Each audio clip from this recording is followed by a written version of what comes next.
Hello, friends. Welcome to First Reading, the Old Testament lectionary podcast for preachers, teachers, scholars, really anyone who loves the Bible and wants to understand it better, which means you. So thanks for joining us.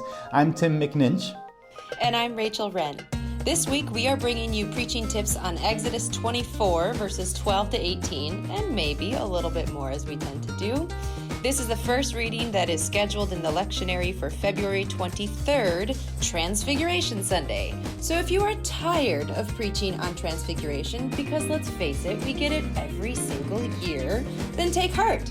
Because today we are going to oil those gears and get you moving with a special episode with guest expert, Dr. Amanda Mbuvi. That's right. Dr. Mbuvi is an assistant professor of religion at High Point University in High Point, North Carolina. She has a background in philosophy and literary theory and got her PhD in religion from Duke University, as well as a certificate in nonprofit management. She finds herself drawn to the Hebrew Bible because of its vivid stories and rich language, and because of the way that it connects the various streams of her multiracial identity as somebody who grew up Jewish in the Black church. Her work focuses on questions of identity and community, both in the Bible and in contemporary conversations about how we live with those texts and with each other. And we would recommend to you all that you take a look at her book, Belonging in Genesis, Biblical Israel and the Politics of Identity Formation, which came out recently from Baylor University Press. Amanda also has a blog at amandambuvi.com, and we'll put a link to that on our website so you all can check that out and see what she's throwing up there on the interwebs. Well, Dr. Amanda Mbuvi, welcome to First Reading. Thank you. It's nice to be with you. So you sound like you've had a really interesting background. Just even your growing up must have been fascinating. Can you tell us a little bit more about that? Sure. I guess I'll spell out a little bit about what I mean when I say that I grew up Jewish in the Black church. So my mom's side of the family is African American. My father's side of the family is Ashkenazic Jewish. And being part of the Jewish people is something that's always really resonated with me and I really have strongly connected with, even before I was at a point in my life where that was something kind of fully reflected in my experience. And so when I was growing up in Sunday school, for example, we would be learning about Jews and Gentiles, and they'd say, oh, we're all Gentiles except Amanda. Oh, my God. So it was something, that I was always trying to work out and things like that. It's nothing like being put on the spot in Sunday school like that, right? It was fine. I was ready for it. I think also coming out of the Black church tradition, that process was a little easier than it might have been in another community because there's so many points of connection and overlap. And that's a big part of why I ended up as a Hebrew Bible scholar. That the stories of the Hebrew Bible were very familiar and had a very intimate relationship with them. You just spoke about them often and connected with them. And I was drawn, besides to the Hebrew language, also to the way in which the stories themselves are a common language between the two parts of my ancestry, and now also with my African husband's heritage as well. Well, we'd love, Amanda, for you to read the lectionary text for us. Could you do that? That's Exodus 24, 12 to 18. Sure. The Lord said to Moses, "Come up to me on the mountain and wait there, and I will give you the stone tablets with the teachings and commandments which I have inscribed to instruct them." So Moses and his attendant Joshua arose, and Moses ascended the mountain of God. To the elders he had said, "Wait here for us until we return to you. You have Aaron and Hur with you. Let anyone who has a legal matter approach them." When Moses had ascended the mountain, the cloud covered the mountain. The presence of the Lord abode on Mount Sinai, and the cloud hid it for 6 days. On the seventh day he called to Moses from the midst of the cloud. Now the presence of the Lord appeared in the sight of the Israelites as a consuming fire on the top of the mountain. Moses went inside the cloud and ascended the mountain, and Moses remained on the mountain 40 days and 40 nights. I love that you read from the JPS version because I feel like it does a great job of capturing the drama of this text. Like, this is a very dramatic, kind of like, who was Moses in the old Ten Commandments movie? Oh, Charlton Heston. Yeah. Yes, this feels like Charlton Heston, So this falls in the lectionary on the Christian holiday of Transfiguration. So a lot of times this story is used in the Christian church as kind of a setup for understanding this moment that happened in Jesus's life. Before we get to some of the pitfalls of doing that, can you just kind of lay out for us a little bit why this might have been a story that first century Jews would pull on to understand Jesus's life? Like, why was this such a resonant story for first century Jews?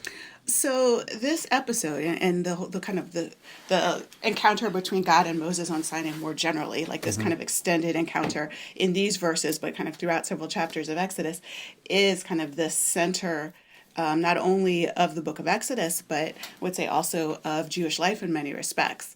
Because, and the way I explain this to students is we talk about a timeline. And if you picture a timeline and you picture a line going across a page and the little notches to represent different things, that this episode is not just another notch on the timeline, but it's as if you take the paper that the timeline's written on, fold it up, and stick a pencil through it so that that pencil touches every point on the line at the same time.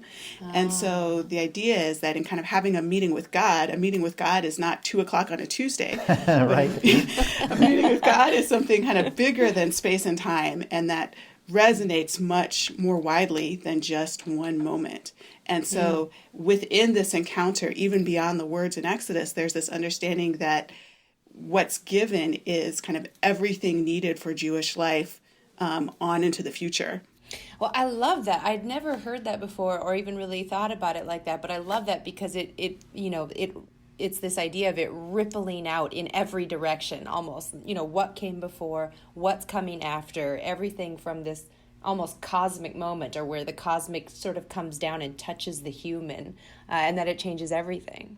And this seems like a really, even within the sort of Sinai story, this is a pretty central moment, right? Because this is that meeting, the sort of coming together of Moses and God, and there's other people there as well, for part of it at least. You've got Joshua and the elders, and the sons of Aaron are there earlier in the chapter.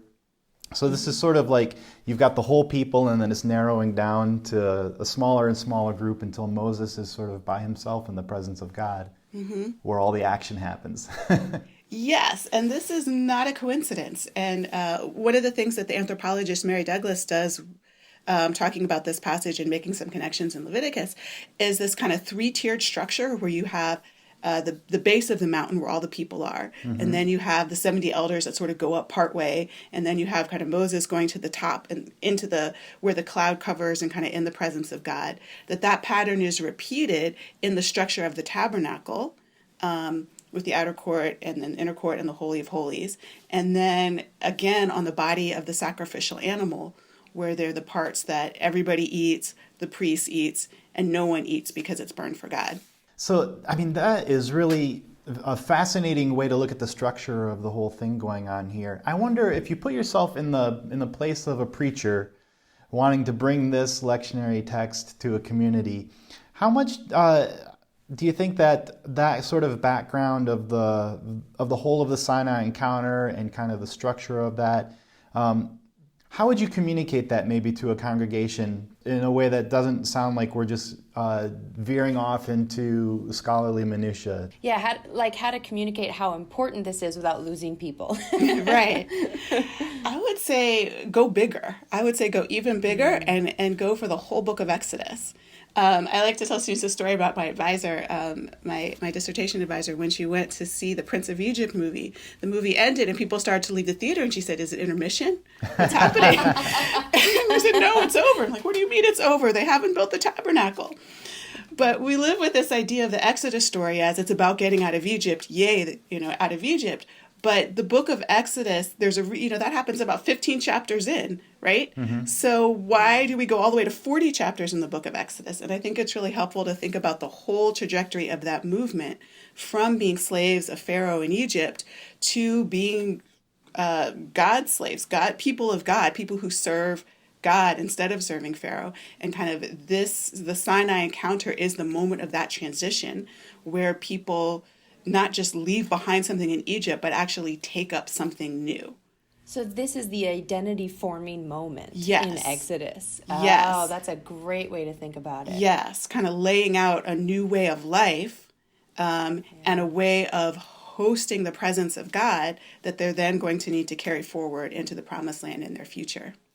There's a lot of language in this text about encountering and experiencing God's presence in a way that provokes a reaction. Yes, and I think the spectacle aspect of this passage is really important, and I think that might be one thing people would gain from spending some time with this, as opposed to just immediately going for the Transfiguration, or just using this as pointing to the Transfiguration and not really doing anything more, because this text really emphasizes that even in the end, when it's just kind of God and Moses, that it's still all the people watching, that it's something that everyone's part of in these different ways. It's not just kind of an isolated encounter. And I think that's really helpful, because I think sometimes for us as readers, we sort of overestimate our role, and we're not Moses. Yeah. We're at the bottom of the mountain, and, we're getting to hear that perspective, but we sort of put ourselves a little too close to the center. And I think it can be helpful to kind of realize the layers of mediation in some of these situations. Yeah, I think that's right on. So maybe we could talk a little bit about verses 15 through 17 or 15 through 18, and some of the language there about the cloud and the fire on the mountain. What would you say is the significance of those words in this experience of a kind of theophany, a revelation of God? Well, I'm not sure how thorough you want me to be with this. I mean, it's an image that recurs, right? So as the people continue to kind of go through the wilderness, they're led by the pillar of cloud by day and the pillar of fire by night. So it's not just in this moment, but it's a long-standing pattern of how God's presence is manifest to the people. It fits into that broader trajectory. I think, also going back to some of the Near Eastern context, that cloud imagery is part of the theological language of the wider society or societies that Israel takes up and uses to talk about its God. And so that imagery of being associated with clouds, riding on the clouds, and, fire, that it's so powerful. I mean, thinking about what a powerful force it is, both visually, you can smell it. I think people then lived with a sense of vulnerability that Americans now, or most Americans, maybe don't quite understand or relate to. Just in terms of the forces of nature and all kinds of things. I don't think people felt quite as in control of their lives as we do, and as quite as sure of themselves. And so I think there's a reason why the sort of storm imagery and some of these, things also come to be used to talk about God, because it helps people think about how we live with the awesomeness of the world we're in, and also the awesomeness of the world in relation to the awesomeness of God, but also seeing God through, in the midst of these forces that can be terrifying and overwhelming, and kind of understanding how within that there is a presence and a relationship. Mm-hmm. Yeah. So, I mean, even up until maybe 100 or a couple hundred years ago, life was lived always on the edge in a way that we don't experience it as now. Although I do think that some of that is an illusion that we kid ourselves with. I used to live in a really small town in Minnesota, and there was a big storm coming in, and it was so small that we didn't have tornado sirens or anything like that. So if you knew the big storm was coming, you literally had to go out on your porch and look to see, is the sky green? Do I see any funnel clouds? That sort of a thing. And it occurred to me one moment when I was doing that even with all of our technology today, the way we deal with bad weather is still the same. We go underground and wait for it to pass and hope it doesn't kill anybody. That's the same thing. So I think you're absolutely right. And we kid ourselves sometimes that we think we're in more control of our life than we actually are. Well, this is great. I wonder, just to throw out one more little detail in the text that I imagine that preachers studying this might wonder about, and that's the numbers, the time periods here. So there's a mention of the presence of the Lord on the mountain, hid it for 6 days. there's sort of this waiting period, and then on the seventh day, God calls to Moses from the cloud to say, come on further. So there's sort of he's in the waiting room for 6 days, and then comes further up on the seventh. And then he's up there, it says, for 40 days and 40 nights, which again, that sounds like a pretty common biblical number as well. Do you have any sense of their significance in this text? Are they just sort of common numbers to use, or do they have some sort of meaning to illuminate this text? I think whenever we see familiar numbers in the Bible, we should definitely connect the dots. I think it's intentional to kind of make us think about the other passages, the other places where these numbers occur, and to think about what's being echoed or what's being suggested by them. So the 40, for example, is in some ways we can call it can be the sort of tribulation number, but it can also be the honeymoon number. It's that wilderness experience, which is sort of the site of both things. It can be a site of trial and testing, but it's also a site of intimacy with God and kind of how those things coexist. I mean, thinking back to Noah, 40 days and 40 nights of rain, in the flood, where he's being displaced, and it's a kind of exile from land itself, not just a land, but land. But at the same time, in the midst of that, kind of being preserved and kind of brought to God. And I think that the 40 days and 40 nights on the mountain, the 40 years of wandering in the wilderness, I think the reason those 40s keep coming back is to kind of point to the kind of time that it is, the kind of experience that it is. I was also really struck by what you said, Amanda, about the 40 days, and even when it is kind of a time of trial or testing or difficulty, something new happens right on the other side of that 40 period. So whether it's the flood and after the flood, there's new life and the repopulating of the earth, or after the wandering in the wilderness, there's the entering into the promised land. At the end of this 40 days and 40 nights, you have the instructions from God that are there for the people. So there's that sort of new moment of a renewed or the relationship with God is taken into a new phase or a new step. Although it's not exactly clear, because I was just thinking, because at the end of the 40 days and 40 nights, you have the golden calf episode. Although the golden calf is not as dumb as it comes across. Is not as dumb. Oh, you mean making a golden calf? Say a little bit more about that real quick. Sure. I mean, because for a contemporary reader, we can look at it and it's like people lived through all the miracles of the Exodus. And, if you could just have one miracle, everything would be so much more clear. And then all of a sudden they're worshiping a statue they made 10 minutes ago. Like, what are they, stupid? Like, how do they not know they just did that? But to realize that the idea of worshiping with statues, that was really central. The way, like, when we go to a sporting event, we expect a mascot, to kind of be the focal point of spirit and energy. And we know it's a person in a panther suit. It's not like we can't figure that out, but that's kind of how we do that. That's kind of how we express that and kind of where we center our attention and energy on. And so the idea of building a statue as a focal point of worship makes sense. And the fact that it's a calf, also the bull is the symbol of the Canaanite god El, and El is a Canaanite god whose imagery, the Canaanite Zeus, kind of the chief of the Canaanite pantheon. And a lot of that has been taken up, even the name has been taken up as a name for Israel's God. Mm-hmm. So the assumption that, like, well, sure, this would be the symbol of this God.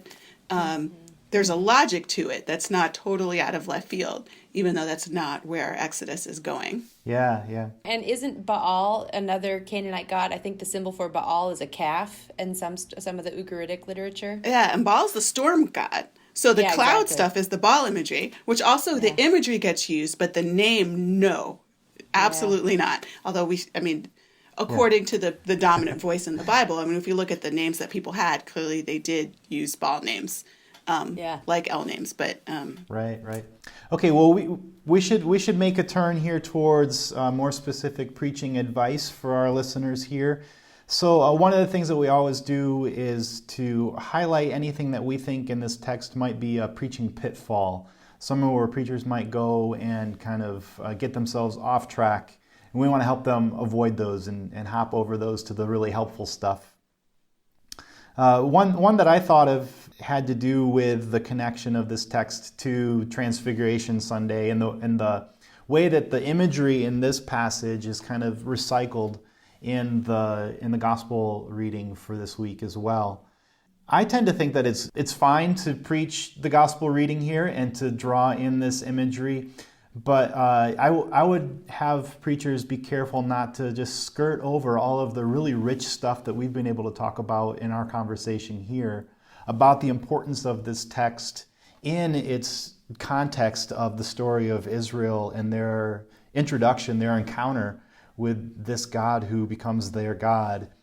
When you pull this text into a sermon on the Transfiguration, you should carry all that stuff with you.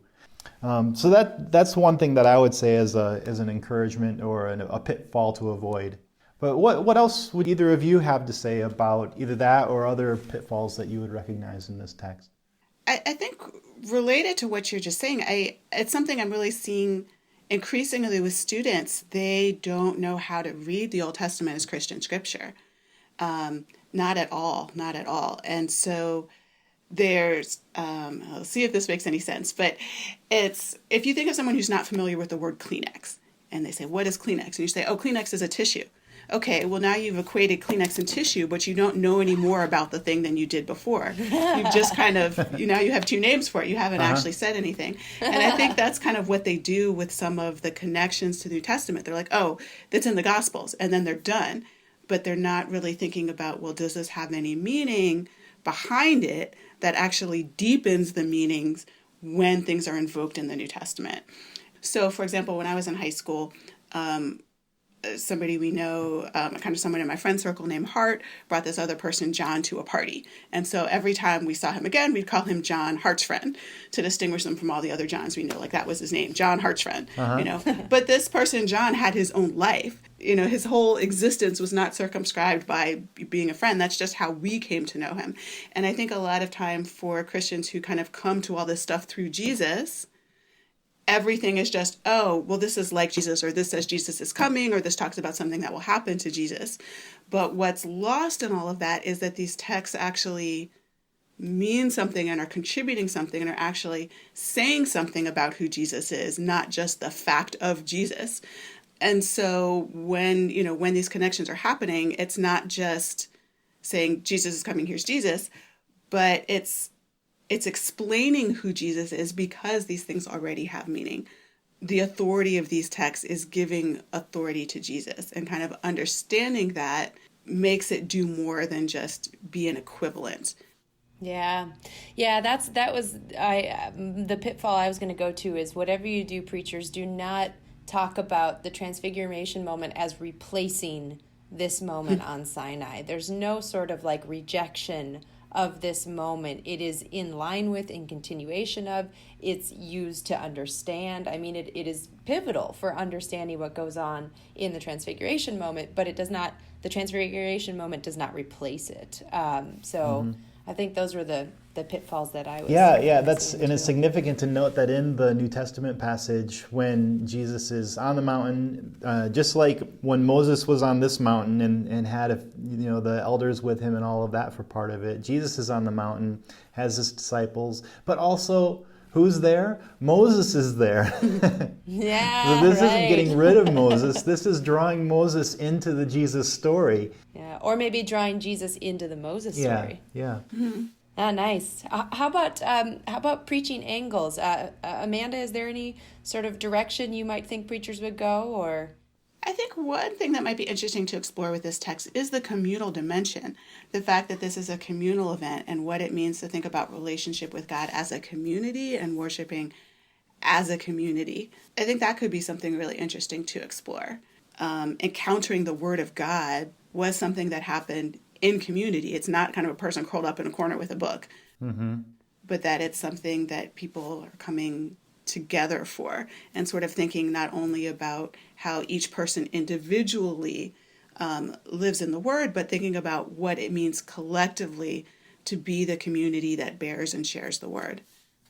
Yeah, I think what you said earlier too about the perspective from which we read this text, That it's actually quite preachable, the way that you put that, that we might tend to read this through Moses' eyes, but what if we were to place ourselves in the position of the people at the foot of the mountain and experience this whole story through their perspective? I think that's an interesting way to bring out that communal sense of what's happening in this text. Yeah, absolutely. How about you, Tim? What do you got? Yeah, well, there was maybe a couple things that came to mind for me. One way that I thought about maybe getting into a sermon that would put this text in conversation with the Transfiguration text is sort of playing with the way that God is visible and invisible, or revealed and hidden at the same time. I find that that's a theme in both of these texts. And that resonates with my own experience of God, where sometimes I feel like I've got a pretty good, line of connection between me and God, but other times God seems really hidden. And that seems to resonate with the experience of the people of Israel in their context, and in the story about Jesus, where these few disciples get to experience this, but then Jesus says, now don't tell anybody about this until after I'm raised from the dead. So it's revealed, but also hidden at the same time. So there could be a sermon in there, I think. Yeah, I think so too, especially because taking kind of both of your sermon angles together, it's the hiddenness, which sometimes really necessitates the communal piece of it. If you are just on your own, curled up in the corner with a book, experiencing the hiddenness of God, that becomes a lot harder than if you're with a community, either going through it together or at different points in the hiddenness and revealedness of God. The other thing I thought of, actually just during our conversation here, is the importance of the giving of the Torah. That's the climax, the pinnacle, to use mountain language, of this story. And when this is being drawn into the gospel reading, where God says, "This is my son, listen to him," what Jesus is doing is a working out of this Torah. And so if you want to understand what Jesus is doing, if you want to listen to him, you have to listen to the Exodus story. So that might be a way to tie the two passages together as well. Yeah, I like that. And there's a rabbinic story, which is probably, I'm not sure when this is from, probably later than the Gospels, but kind of going back to the folded timeline idea of this moment, that it depicts Moses in a study house where the rabbis are discussing something, and Moses is totally lost, is not following the conversation, does not getting what's going on. So finally Moses asks a question, where are you getting this? And they say, oh, this is what God told Moses on Mount Sinai. And Moses goes, oh, okay, good then. And Moses is, happy with that answer. That's awesome. Rachel, what's your preaching angle on this? Yeah, I would echo both of your excellent preaching angles. I think the one piece of the Transfiguration that I always really resonate with is Peter. And how he wants to build 3 dwelling places and stay there. And God's just kind of like, divine facepalm, like, oh my gosh, you're still not getting this. No, you have to go, I think that taking this, as you were talking about early on, Amanda, taking the whole of Exodus with us, including that golden calf story, which, as you pointed out, is not a dumb thing to do, was very logical, was just misguided, right? In some ways, a lot like what Peter was doing. Very logical, misguided. I think there's a really beautiful encouragement in the life of faith there, in that it sort of doesn't matter how spectacular the experience with the divine is, you're still going to continue to mess up in that relationship. And what becomes important then in that moment is that sort of concept of Torah, that concept of those songs and poems and stories which can continue to guide you to meaning, even through those moments of really high experiences of the divine kavod, through those experiences of us not quite getting right what God would like us to do with that experience of the divine kavod. So I think that was one piece that I was looking at. And then I think the other piece that I would talk about too is that element of discomfort that is inherent and in some ways I think essential to the life of faith. When the elders saw God, had that vision of God, I imagine that to be really awe-inspiring perhaps scary. Certainly not something you would want at 9 o'clock on a Tuesday night when you're just wanting to snuggle up in bed. There's benefits to this communal, beautiful experience of faith. And there's also discomfort in it as well, and that is okay and even a necessary part of the process. I think we, especially as Americans, think that if you're doing what you're supposed to be doing in life, if life is right, it's going to be comfortable. Mm-hmm. And I think that these stories both challenge that in a really helpful way.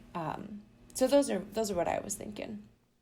Yeah, I think that's a great point. And I've heard people say at a church once that was looking to try to be a little more diverse and kind of reach out and do some things. Some people were complaining about it, and they were saying, but it's awkward.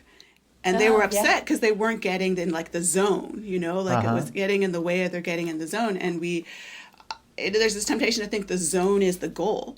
But, if we go back to the, we're not Moses in this, everyone else is at the, they're watching for a while, but they're just waiting all this time. And what are they supposed to be doing? And it's really helpful to kind of not read the Bible through of course they said this, and of course they did this, and of course you're supposed to do that, and kind of really see how much of the ambiguity and uncertainty is in there, and how much people are trying to kind of maneuver through that, and to be more willing to embrace that in our own lives.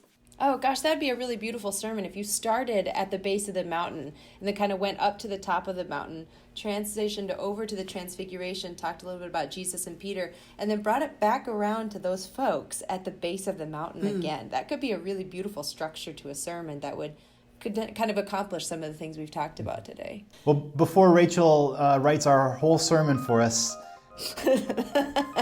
why don't we bring our conversation to a close? Wow, what a rich text this has turned out to be, and a rich conversation we've been able to have here. Amanda, it's been so great to talk with you about it. Thanks so much for coming on the podcast. Thank you for having me. This has been fun. Great, yeah. Remember, friends, you can have a link to Dr. Mbuvi's work on our website, her book, her blog. If you enjoyed what you heard today, then subscribe to the podcast and maybe give us a rating so that more people can get to know what we're doing here. Thanks again to Amanda for being with us, and to Kai Engel for the music during the reading, and to all of you for listening. Until next time, I'm Rachel Wren. And I'm Tim McNinch. Thanks for listening, and happy preaching.